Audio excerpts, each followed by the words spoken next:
జగిత్యాల్లో పెట్టిన బహిరంగ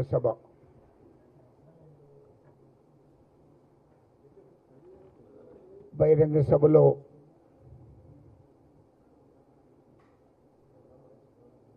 జగిత్యాల బహిరంగ సభలో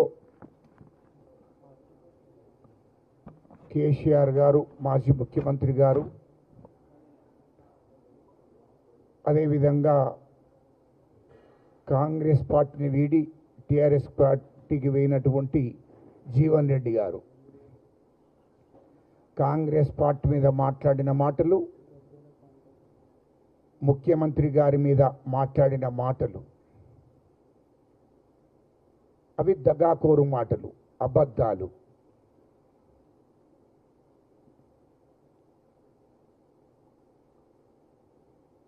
ఒక ఏజీ వచ్చినాక వాస్తవాలు మాట్లాడతారు ఏ రాజకీయ నాయకుడైనా. కానీ వాస్తవాలు మాట్లాడకుండా నోట్లకి వెళ్తే అబద్ధాలు.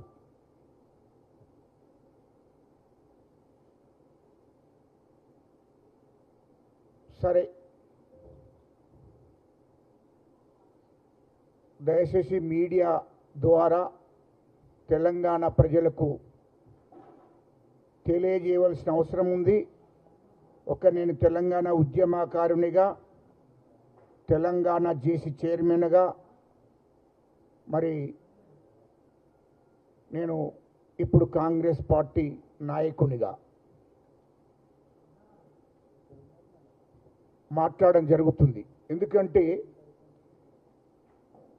అటు జీవన్ రెడ్డి గారు, ఇటు కేసీఆర్ గారు మాట్లాడిన మాటల్లో నాకు గత చరిత్ర ఒకసారి గుర్తుకొచ్చేది. కేసీఆర్ కూడా గతలోకి వెళ్ళిపోయాడు.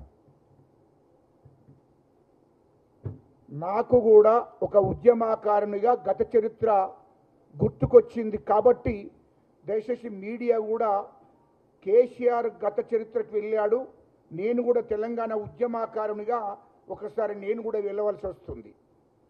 అది మీకు అందరికి కూడా నేను మీ ద్వారా నేను తెలంగాణ ఉద్యమకారులకు, తెలంగాణ ప్రజలకు తెలియజేయవలసిన అవసరం ఉంది. కాబట్టి మీడియా మిత్రులందరూ కూడా సహకరించాలి. ఎందుకంటే జీవన్ రెడ్డి గారు మరి ఆయన వయసు 77 సంవత్సరాలు. తిన్నింటి ఆస్తాలు లెక్కబెట్టి నువ్వు కేసీఆర్ కాళ్ళు మొక్కితే మొక్కు ఈ వయసులో, లేకుంటే ఆయన ఇంటికాడ పెద్ద పాలరుగా పనిచేయి, మేమద్దరం. కానీ కేసీఆర్ తెలంగాణ తెచ్చిన వాడిగా మొన్నటిదాకా కాంగ్రెస్ పార్టీలో ఉండి ఏం చెప్పావు? కేసీఆర్ దగాకోరు, కేసీఆర్ కాళేశ్వరం ప్రాజెక్టులో మొత్తం కుంభకోణాలు చేశాడు, 1,00,000 కోట్లు మింగాడు, దోపిడీ చేశాడు, తెలంగాణ రాష్ట్రాన్ని నాశనం చేశాడు, తెలంగాణ రాష్ట్రాన్ని దోశాడని ఇదే జీవన్ రెడ్డి గారు మీ మీడియా ముందట, మీకు ఏదో రికార్డు ఉంటుంది, మీ మీడియా ముందట ఎన్నోసార్లు మాట్లాడాడు. వాళ్ళ మీద కేసీఆర్, కేటీఆర్ మీద చట్టపరమైన చర్య తీసుకోవాలన్నాడు. ముఖ్యంగా కేసీఆర్ మీద చట్టపరమైన చర్య తీసుకోవాలన్నాడు. అదే కేసీఆర్ మీద కాంగ్రెస్ ఎంపీగా పోటీ చేశాడు.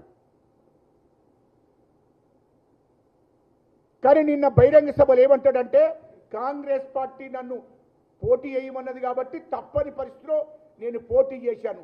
సిగ్గుండాలి నీకు, లజ్జ ఉండాలి. 77 ఏళ్లకు వచ్చినావు, కాంగ్రెస్ పార్టీ నాయకునిగా కాంగ్రెస్ పార్టీ నేను అని చెప్పుకొని కాంగ్రెస్ పార్టీ మూలంగా నువ్వు రాజకీయ జీవితాన్ని గడిపి 14 సార్ల టికెట్ తీసుకొని 6 సార్ల ఎమ్మెల్యేవై ఉమ్మడి రాష్ట్రంలో 2 సార్ల మంత్రివై సిగ్గు లేకుండా మేము కాంగ్రెస్ పార్టీ పోటీ చేయమన్నది కాబట్టి తప్పని పరిస్థితిలో పోటీ చేసిందని చెప్పుకోవడం నీ అంత అవకాశవాదం, నీ అంత లుచ్చా కొడుకు తెలంగాణలో దొరుకుతాడని నేను అడుగుతున్నా.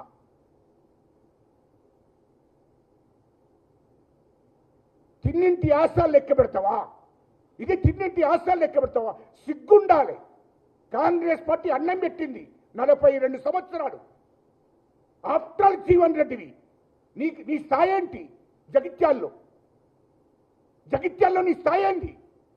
నువ్వు పెద్ద తోపుగారి ఉంటే అనుకొని మాట్లాడుతున్నావా కాంగ్రెస్ పార్టీని, మా ముఖ్యమంత్రి గారిని? మాట్లాడే ముందు జాగ్రత్తగా మాట్లాడని నేర్చుకో.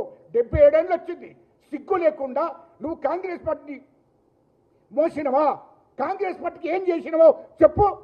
నీ జగిత్యాలు దాటి జగిత్యాల కాన్స్టిట్యూన్సీలో నీ స్వార్థం కోసం, అక్కడ నీకు పదవి కోసం, అక్కడ జగిత్యాల ప్రజలను మభ్యపెట్టి మోసం చేసి గెలుచుకుంటూ వచ్చి నీ ఆస్తులు సంపాదించుకున్నావు తప్ప నువ్వు కాంగ్రెస్ పార్టీకి ఏం చేసినావో తెలుసు చెప్పు.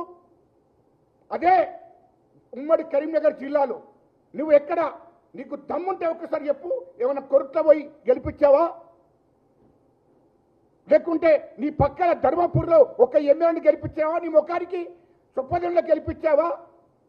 లేకుంటే సిరిసిల్ల గెలిపించావా? వెమ్లవాడలో గెలిపించావా? కరీంనగర్లో గెలిపించావా? పెద్దపల్లిలో గెలిపించావా? ఎక్కడ గెలిపించావు? నీ పేరు మీద ఒక్క నాయకుడు గెలిచినట్టు చెప్పండి. సిగ్గు లేకుండా మాట్లాడుతున్నావు. కాంగ్రెస్ పార్టీని నేను మోసినా, కాంగ్రెస్ పార్టీకి సేవ చేసినా.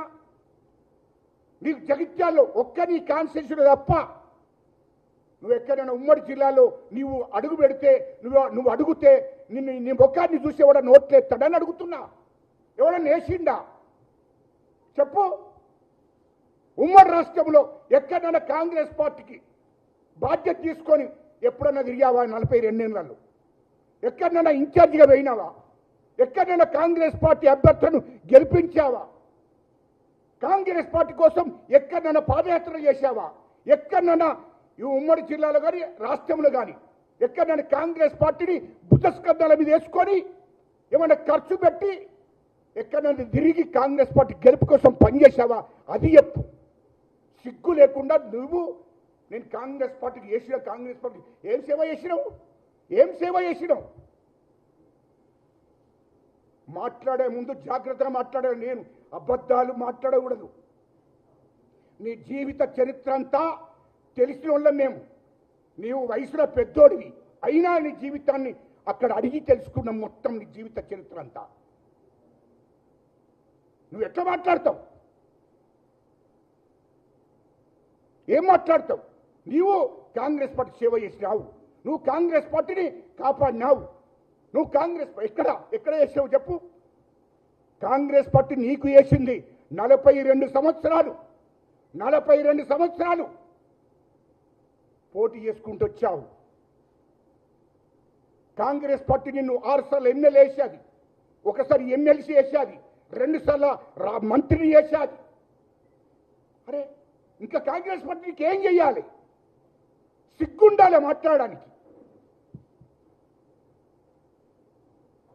మాట్లాడే ముందు జాగ్రత్తగా మాట్లాడాలి. పోనీ నువ్వు ఎమ్మెల్సీగా ఉన్నావు కదా, ఎమ్మెల్సీగా ఉన్నప్పుడు 2023లో ఎమ్మెల్సీగా ఉన్నావు కదా, నీకు సిగ్గుంటే నువ్వు పోటీ చేయకుండా ఉండేటుంటే. ఎందుకంటే నేను ఎమ్మెల్సీగా ఉన్నా కదా, ఇంకో రెడ్డికి ఎమ్మెల్యే, ఇంకో బీసీకి ఎమ్మెల్యే టికెట్ ఇవ్వండి, నేను గెలిపిస్తాను, గెలిపియాలి. ఎంపీ నీకే, ఎమ్మెల్యే నీకే. ఎమ్మెల్సీ ఉండి కూడా మళ్ళీ ఎమ్మెల్యేగా పోటీ చేసినావు 2023లో. ఎందుకు అని అడుగుతున్నా నేను. నీకు కార్యకర్తలకు బాగా వేసింది అంటున్నావు కదా. జగిత్యాల కాన్స్టిట్యూన్సీలో ఏ కార్యకర్తనన్నా రాజకీయంగా ఎదగనిచ్చినవా? ఏ కార్యకర్త కన్నా ఆర్థికంగా సామాజికంగా ఏదన్నా చేసినవా వాళ్లకు చెప్పు. దమ్ముంటే నువ్వు ఎంపీగా పోటీ చేసినప్పుడు మరి జగిత్యాల కాన్స్టిట్యూన్సీలో ఒక కార్యకర్తకు, ఒక బీసీకో రెడ్డికో అవకాశం ఇచ్చి ఎమ్మెల్యేగా పోటీ చేయండి అని చెప్పినావా? చెప్పలేదు. అంతా నీ స్వార్థమే, అంతా నీకే కావాలి పదవులు. ఇవాళ 23లో నువ్వు ఓడిపోయావు. 2018 ఓడిపోయావు. అక్కడ జగిత్యాల కాన్స్టిట్యూన్సీ ప్రజలు నిన్ను అక్కడి నుంచి తరిమేశారు. సిగ్గుండాలి నీకు మాట్లాడే ముందు. ఇవాళ మా ముఖ్యమంత్రి రేవంత్ రెడ్డి గారిని మాట్లాడుతున్నావు. ఆ హక్కు నీకున్నదని అంటున్నా. సిగ్గుండాలే. మా రేవంత్ రెడ్డి